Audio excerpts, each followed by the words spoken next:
Nous sommes ravis d'être là aujourd'hui. On a rencontré des associations dont la vôtre que nous ne connaissions pas. Je suis ravie, c'est une première et je pense que la première d'une longue série.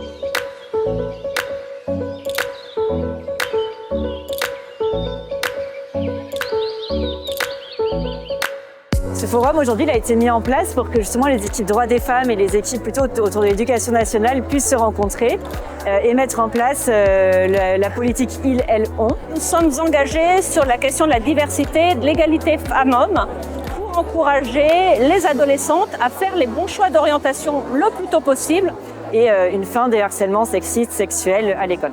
Nous sommes là parce que le conseil départemental a fait appel à nous, comme nous avons un partenariat avec eux, de manière à ce qu'on puisse échanger avec les diverses associations, se faire connaître, mais aussi pouvoir échanger sur les méthodes de travail de chacun. Nous avons souhaité, de façon à être plus efficace dans le portage de cette politique académique, territorialiser le travail aussi et associer pleinement les différentes DSEN. On a 4 grands axes. On a la lutte contre les violences faites aux femmes ou aux filles pour le cas des mineurs, l'accès à la santé pour les femmes et les filles, tout ce qui va être autour de l'insertion vers l'emploi.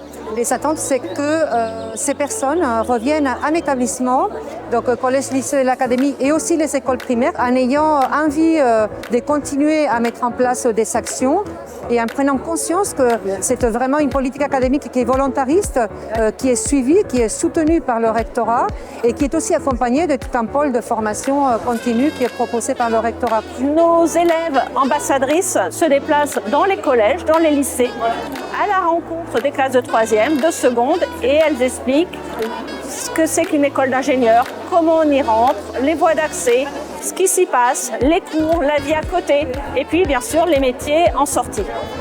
On a rencontré des associations dont la vôtre que nous ne connaissions pas.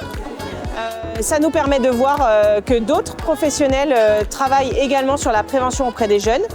Et il y a des thématiques sur lesquelles nous, on n'a pas vraiment de compétences qui nous permettent de pouvoir développer les actions qu'on peut mener auprès des jeunes dans les établissements scolaires. Donc c'est de revenir en établissement plus forte, plus outillée par rapport à ce que je peux faire et en ayant aussi connaissance des partenaires, des collègues auxquels je peux faire appel ou avec lesquels je peux m'associer pour continuer à répondre aux problématiques sur le terrain. Nous sommes ravis d'être là aujourd'hui.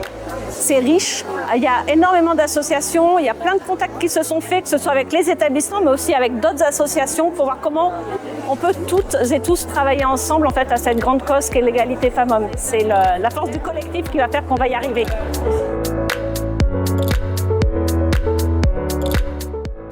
Alors ce serait ensemble, c'est mon mot préféré. Ensemble et conscientiser. Partenariat et convivialité. Riche et très collaboratif. Alors, 1, transversalité et 2, innovation.